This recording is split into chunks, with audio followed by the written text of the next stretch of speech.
ഇന്ന് നമുക്ക് നല്ലൊരു ബിരിയാണിയുടെ റെസിപ്പി കണ്ടാലോ? നല്ല ടേസ്റ്റിലും നല്ല ഫ്ലേവറിലും ഒരു മട്ടൻ ബിരിയാണി. ചിക്കനിലോ മട്ടനിലോ ബീഫിലോ എങ്ങനെ വേണമെങ്കിലും ഇത് തയ്യാറാക്കി എടുക്കാവുന്നതാണ്. നല്ല ടേസ്റ്റാണേ. അതിനായിട്ട് നമുക്ക് ആദ്യം മട്ടൻ ഒന്ന് വേവിച്ചെടുക്കണം. ഇതിപ്പോൾ 2 കിലോ മട്ടൻ ഉണ്ട്. അതിനെ നമുക്ക് കഴുകി വൃത്തിയാക്കി ഒരു കുക്കറിലേക്ക് ചേർത്ത് കൊടുക്കാവുന്നതാണ്. ഇതിപ്പോൾ സാധാരണ കറി കട്ടായിട്ടാണ് കിട്ടിയിരിക്കുന്നത്. ബിരിയാണിക്ക് ആകുമ്പോൾ കുറച്ചുകൂടി വലിയ പീസുകളാണെങ്കിൽ കുറേ കൂടി നല്ലതാണേ. ഇനി ഇതിലേക്കൊരു 1/2 ടീസ്പൂൺ മഞ്ഞൾപ്പൊടിയും 1/2 ടീസ്പൂൺ ഉപ്പും ചേർത്ത് കൊടുക്കുന്നുണ്ട്. പിന്നെ ഒരു 1/4 കപ്പ് വെള്ളം കൂടി ചേർക്കുന്നുണ്ട്. ഇതിപ്പോൾ സ്റ്റീലിൻ്റെ കുക്കറായതുകൊണ്ട് മാത്രമാണ് ഞാൻ 1/4 കപ്പ് വെള്ളം ചേർക്കുന്നത്. അലുമിനിയം കുക്കറാണെങ്കിൽ വെള്ളം ചേർക്കുക വേണ്ട. മട്ടനിൽ നിന്ന് നന്നായിട്ട് വെള്ളം ഇറങ്ങി വരും. ഞാനിപ്പോൾ കുക്കറിൽ 2 വിസിൽ വരുന്നത് വരെയാണ് കുക്ക് ചെയ്യുന്നത്. അതിനുശേഷം ഫ്ലെയിം ഓഫ് ചെയ്ത് വെക്കുകയാണ് ചെയ്യുന്നത്. നിങ്ങളുടെ കുക്കറിനനുസരിച്ചിട്ട് വേണം വിസിൽ വരുന്നതൊക്കെ ഒന്ന് ശ്രദ്ധിച്ചോളാം. പിന്നെ ഉണ്ടല്ലോ, ആ കുക്കർ ഈ ബിരിയാണിയൊക്കെ വെച്ച് കഴിഞ്ഞ് കുറച്ച് ദിവസം കഴിഞ്ഞപ്പോൾ ഞാൻ ചോറ് വെച്ചപ്പോൾ എല്ലാം കൂടി പൊട്ടി തകർന്ന് തറയിലൊക്കെ വീണു. അതൊരു ഭയങ്കരമായ വല്ലാത്തൊരു അനുഭവമായിരുന്നു കേട്ടോ. അതിന് നമുക്ക് വീണ്ടും ബിരിയാണിയിലേക്ക് വരാം. മട്ടൻ അവിടെ വെന്ത് ഫ്ലെയിം ഓഫ് ചെയ്ത് മാറ്റി വെച്ചിട്ടുണ്ട്. ഇനി നമുക്ക് വേറൊരു പാത്രത്തിൽ കുറച്ചധികം തന്നെ എണ്ണ ഒഴിച്ചിട്ട് അതിലേക്ക് കുറച്ച് ഉണക്കമുന്തിരിയും കാഷ്യും ഒക്കെ ഒന്ന് വറുത്തെടുക്കാവുന്നതാണ്. നിങ്ങൾക്ക് ഉണക്കമുന്തിരി വേണ്ടെങ്കിൽ അത് ഒഴിവാക്കാവുന്നതാണ്. അത് കോരി മാറ്റിയതിന് ശേഷം നമുക്കൊരു മീഡിയം സൈസ് 4 സവോള ചെറുതായിട്ട് നീളത്തിൽ നല്ല തിന്നായിട്ട് അരിഞ്ഞെടുക്കണം. അരിഞ്ഞതിനെ നല്ലതുപോലെ വറുത്ത് അതും കോരി മാറ്റി വെച്ചിട്ടുണ്ട്. ഇനി ആ എണ്ണയിൽ നിന്ന് തന്നെ ഒരു 2 ടേബിൾ സ്പൂൺ എണ്ണ പാത്രത്തിലേക്ക് ഒഴിച്ചിട്ടുണ്ട്. പിന്നെ 1 ടീസ്പൂൺ നെയ്യ് കൂടെ ചേർത്ത് കൊടുക്കുന്നുണ്ട്. ഇനി ഇതിലേക്ക് നമ്മൾ ചേർക്കേണ്ടത് 6 മീഡിയം സൈസ് സവോളയാണ്. അപ്പോൾ മൊത്തത്തിൽ നമുക്ക് ഈ ഒരു ബിരിയാണി ഉണ്ടാക്കിയെടുക്കാനായിട്ട് 10 സവോള വേണം. വലിയ സവോളയല്ല, മീഡിയം സൈസ് സവോളയുടെ കണക്കാണ് കേട്ടോ ഞാൻ പറയുന്നത്. 4 സവോള നമ്മൾ ആദ്യം വറുത്ത് കോരി മാറ്റി വെച്ചു. പിന്നെ ഇതിലേക്കൊരു 6 മീഡിയം സൈസ് സവോള ചേർത്തിട്ടുണ്ട്. അതിലേക്ക് ഒരു 2 തണ്ട് കറിവേപ്പില കൂടെ ചേർത്തിട്ടുണ്ട്. ഇതെല്ലാം കൂടി ചേർത്തിട്ട് നല്ലതുപോലെ ഒന്ന് മിക്സ് ചെയ്യാം. സവോള നന്നായിട്ട് ഒന്ന് കുഴഞ്ഞ് ഒരു ചെറിയൊരു ബ്രൗൺ കളറൊക്കെ ആയി വരണം. അതുവരെ വേണം നമുക്ക് നല്ലതുപോലെ വഴറ്റിയെടുക്കാൻ. ഇതിലേക്ക് ഞാനിപ്പോൾ ഒരു 1/2 ടീസ്പൂൺ ഉപ്പ് ചേർത്ത് കൊടുക്കുന്നുണ്ട്. നമ്മൾ മട്ടനിൽ ഉപ്പ് ചേർത്തിട്ടുണ്ട്. അപ്പോൾ അതും കൂടി നോക്കിയിട്ട് വേണം ചേർക്കാനായിട്ട്. ആദ്യം നമുക്ക് കുറച്ച് ഉപ്പ് ചേർത്ത് കൊടുക്കാം. പിന്നീട് മസാല ഫുള്ളായിട്ട് മിക്സ് ചെയ്യുമ്പോൾ ആവശ്യമുണ്ടെങ്കിൽ ചേർത്ത് കൊടുക്കാമല്ലോ. ഇപ്പോൾ നമ്മുടെ സവോള നന്നായിട്ട് ഒരു ചെറിയ ബ്രൗൺ കളറൊക്കെ ആയി വന്നിട്ടുണ്ട്. അതിൻ്റെ അളവ് നോക്കൂ, തീരെ അളവ് കുറഞ്ഞിട്ടുണ്ടേ. ഇനി നമുക്കിതിലേക്ക് കുറച്ച് ഇഞ്ചിയും വെളുത്തുള്ളിയും പച്ചമുളകും കൂടി അരച്ച പേസ്റ്റ് ചേർത്ത് കൊടുക്കാം. ഒരു ഉണ്ട വെളുത്തുള്ളി, ഒരു 2 ഇഞ്ച് വലിപ്പത്തിലുള്ള ഒരു കഷ്ണം ഇഞ്ചി, 5 പച്ചമുളക്, ഇത്രയുമാണ് ഞാനിപ്പോൾ അരച്ച് ചേർത്തിരിക്കുന്നത്. പച്ചമുളക് എൻ്റെ വീട്ടിൽ പിടിച്ചതായതുകൊണ്ട് നല്ല എരിവുണ്ട്. എരിവില്ലാത്ത പച്ചമുളകാണെങ്കിൽ ഒരു 6-7 എണ്ണമൊക്കെ ചേർക്കാവുന്നതാണേ. പച്ചമുളകിൻ്റെ എരിയിലാണ് നമ്മൾ ബിരിയാണി ഉണ്ടാക്കുന്നത്. അപ്പോൾ അതുകൊണ്ട് കുറച്ച് ചെറിയൊരു എരി ഇരുന്നോട്ടെ. ഈ പേസ്റ്റ് ചേർത്ത് നല്ലതുപോലെ മിക്സ് ചെയ്ത് അതിൻ്റെ ആ ഒരു പച്ചമണം മുഴുവനായിട്ട് മാറിക്കഴിയുമ്പോൾ നമ്മൾ വേവിച്ച് വെച്ചിരിക്കുന്ന മട്ടൻ ഇതിലേക്ക് ചേർത്ത് കൊടുക്കുന്നുണ്ട്. അതിൻ്റെ സ്റ്റോക്ക് മാറ്റി വെച്ചിട്ടുണ്ട്. അത് നമുക്ക് ചോറ് വയ്ക്കാൻ നേരത്ത് എടുക്കാനുള്ളതാണേ. മട്ടൻ ഇതിലേക്ക് ചേർത്ത് നല്ലതുപോലെ മിക്സ് ചെയ്യുക. സവോളയും ആയിട്ട് നല്ലതുപോലെ മിക്സ് ചെയ്തെടുക്കേണ്ടതാണ്. ഇതാണ് ഞാൻ പറഞ്ഞത്, കുറച്ചുകൂടി വലിയ പീസുകളാണെങ്കിൽ നല്ലതായിരിക്കുമെന്ന്. ഇതങ്ങ് തീരെ ചെറിയ പീസുകളായി പോയെന്നേ. ഇനി നമുക്കിതിലേക്ക് ചേർക്കേണ്ടത് തക്കാളിയാണ്. ഞാനിപ്പോൾ ഒരു 4 വലിയ തക്കാളി ചേർക്കുന്നുണ്ട്. നിങ്ങളുടെ കയ്യിൽ ചെറിയ തക്കാളിയൊക്കെ ആണെങ്കിൽ അതിനനുസരിച്ച് കുറച്ചുകൂടി കൂടുതലെടുക്കണം.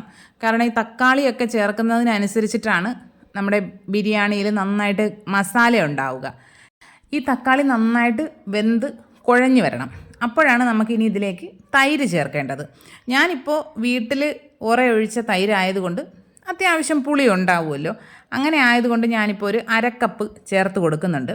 നിങ്ങളുടെ പാക്കറ്റിൽ വാങ്ങുന്ന തൈരാണെങ്കിൽ അതിന് തീരെ പുളി ഉണ്ടാവില്ല. അങ്ങനെയാണെങ്കിൽ ഒരു 3/4 കപ്പ് വരെയൊക്കെ ചേർക്കാവുന്നതാണ്. തൈര് ചേർത്ത് കൊടുത്തിട്ട് നല്ലതുപോലെ മിക്സ് ചെയ്യുക.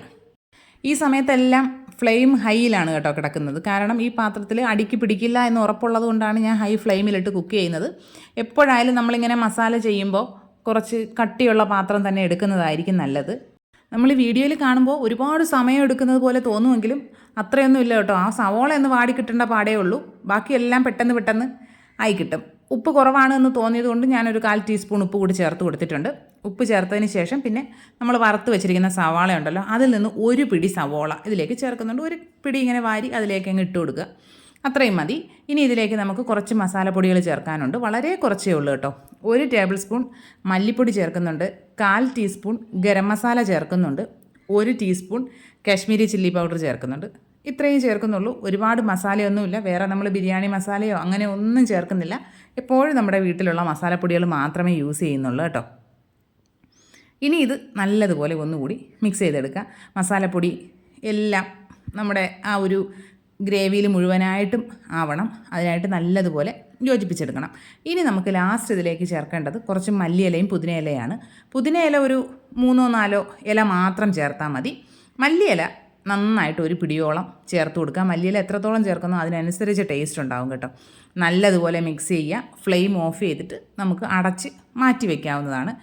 ഈ മട്ടൻ്റെ മസാല കുക്കായി കഴിയുമ്പോൾ ഉണ്ടല്ലോ നല്ലൊരു മണം നമ്മളെ കിച്ചണിൽ ഇങ്ങനെ നിറയും. അപ്പോൾ തന്നെ ഒരു ബിരിയാണിയുടെ മണം വരും കേട്ടോ. ഇനി നമുക്ക് നെയ്ച്ചോറുണ്ടാക്കാം. അതിനായിട്ടൊരു പാത്രത്തിലേക്ക് കുറച്ച് നെയ്യ് ഒഴിച്ചു കൊടുക്കുക. ഒരു 1-1.5 ടേബിൾ സ്പൂണോളം നെയ്യുണ്ട്. അതിലേക്ക് കുറച്ച് പട്ട, ഗ്രാമ്പു, ഏലക്ക, പിന്നെ തക്കോലം 1-2 ചെറിയ കഷ്ണം പെരിഞ്ചീരകം, 5-6 മണി കുരുമുളക് ഇത്രയും ചേർത്ത് നന്നായിട്ടൊന്ന് പൊട്ടി വരുമ്പോൾ അതിലേക്ക് കുറച്ച് സവോള, ഒരു 1/4 സവോളയൊക്കെ അരിഞ്ഞതിനെ ഇതിലേക്ക് ചേർത്ത് കൊടുക്കുന്നുണ്ട്. അതും ജസ്റ്റ് ഒന്ന് മിക്സ് ചെയ്തതിന് ശേഷം നമ്മൾ നേരത്തെ മട്ടലിന് ചേർത്തതിൽ കുറച്ച് ഇഞ്ചി വെളുത്തുള്ളി പേസ്റ്റ് ഒന്ന് മാറ്റി വെച്ചിട്ടുണ്ടായിരുന്നു. അതും കൂടി ഇതിലേക്ക് ചേർത്ത് കൊടുക്കുക. അതും ചേർത്തൊന്ന് മിക്സ് ചെയ്തതിന് ശേഷം ഇതിലേക്ക് നമുക്ക് വെള്ളം ചേർത്ത് കൊടുക്കാം. 3 കപ്പ് അരിയുടെ ചോറാണ് ഞാനിപ്പോൾ വെക്കുന്നത്. അതുകൊണ്ട് 6 കപ്പ് വെള്ളം വെക്കണം. 1 കപ്പ് മട്ടൻ്റെ സ്റ്റോക്ക് ചേർത്തു.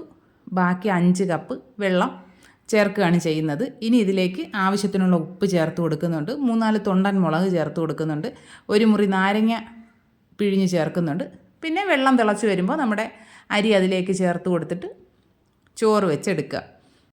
നമ്മൾ ഈ മട്ടൻ്റെ സ്റ്റോക്ക് കൂടി ചേർത്തിട്ട് കുക്ക് ചെയ്തെടുക്കുന്നതായതുകൊണ്ട് ഒരു പ്രത്യേക ഫ്ലേവറാണ് കേട്ടോ. നമുക്ക് ചിക്കനും ബീഫോ എല്ലാം ഇങ്ങനെ ചെയ്തെടുക്കാവുന്നതാണ്. അപ്പോൾ ആ ചോറിനും നല്ലൊരു ടേസ്റ്റ് കിട്ടും. ഇനി നമുക്ക് ദം ചെയ്യാം. ചോറ് വെച്ച അതേ പാത്രത്തിൽ നിന്ന് തന്നെ പകുതി ചോറ് മാറ്റി വയ്ക്കുന്നുണ്ട്. എന്നിട്ട് നമ്മൾ നേരത്തെ വറുത്ത് വെച്ചിരിക്കുന്ന നട്ട്സും കിസ്മിസും ഉള്ളിയൊക്കെ ഉണ്ടല്ലോ അത് കുറച്ച് ഇട്ട് കൊടുക്കുക. പിന്നെ കുറച്ച് മല്ലിയില ഇട്ട് കൊടുക്കുക. വളരെ കുറച്ച് ഗരം മസാല ഒന്ന് സ്പ്രിങ്കിൾ ചെയ്ത് കൊടുക്കുക. ഒരുപാട് ഇടരുത്, വളരെ കുറച്ച് ഇങ്ങനെ ഒന്ന് സ്പ്രിങ്കിൾ ചെയ്ത് കൊടുക്കുക. നിങ്ങൾക്ക് വേണമെങ്കിൽ നെയ്യ് ചേർത്ത് കൊടുക്കാവുന്നതാണ്. ഞാനങ്ങനെ ഒരുപാട് നെയ്യ് ചേർക്കുന്നില്ല. വേണമെങ്കിൽ ആ ഒരു ലെയറിൽ നെയ്യ് ചേർത്ത് കൊടുക്കാം. പിന്നെ നമ്മുടെ മട്ടൻ്റെ മസാല ചേർത്ത് കൊടുക്കുക. ഞാനൊരൊറ്റ ലെയർ മാത്രമേ ദം ചെയ്യുന്നുള്ളൂ. അപ്പോൾ മുഴുവനായിട്ട് മസാല അങ്ങനെ തന്നെ ഇട്ട് കൊടുക്കുന്നുണ്ട്. പിന്നെ മുകളിലായിട്ട് ബാക്കി ചോറ് കൂടി ഇട്ട് കൊടുക്കുക. പിന്നെ മുകളിലായിട്ട് കുറച്ച് മല്ലിയില, സവോള വറുത്തത്, കാഷ്യൂ, കിസ്മിസ് ഇതെല്ലാം കൂടി ചേർക്കുക. നിങ്ങൾക്ക് വേണമെങ്കിൽ 1 ടീസ്പൂൺ നെയ്യൊക്കെ മുകളിലൊന്ന് ഒഴിക്കുക. എന്നിട്ട് നമുക്ക് അടച്ച് വെച്ചിട്ട് ലോ ഫ്ലെയിമിൽ ഒരു 20-25 മിനിറ്റൊക്കെ ആകുമ്പോഴേക്കും നന്നായിട്ട് ആവിയൊക്കെ കയറി നല്ല അടിപൊളി ബിരിയാണി സെറ്റായിട്ടുണ്ടാവും. സലാഡും പപ്പടവും ഉമ്മച്ചിയുടെ സ്പെഷ്യൽ കണ്ണിമാങ്ങ അച്ചാറും ഒക്കെ ആയിട്ട് അടിപൊളിയായിരുന്നു കേട്ടോ. എല്ലാ കൂട്ടുകാരും ട്രൈ ചെയ്ത് നോക്കുക. ഫീഡ്ബാക്സൊക്കെ കമൻറ്റ് ബോക്സിൽ അറിയിക്കുക. വീഡിയോ ഇഷ്ടപ്പെട്ട് കഴിഞ്ഞാൽ ലൈക്ക് ചെയ്യുക, കമൻറ്റ് ചെയ്യുക, ഷെയർ ചെയ്യുക, ചാനൽ സബ്സ്ക്രൈബ് ചെയ്യുക. ഇനി ഇതുപോലുള്ള അടിപൊളി റെസിപ്പീസുമായിട്ട് ഉടനെ തന്നെ കാണാം. അതുവരെ എല്ലാ കൂട്ടുകാർക്കും ബൈ.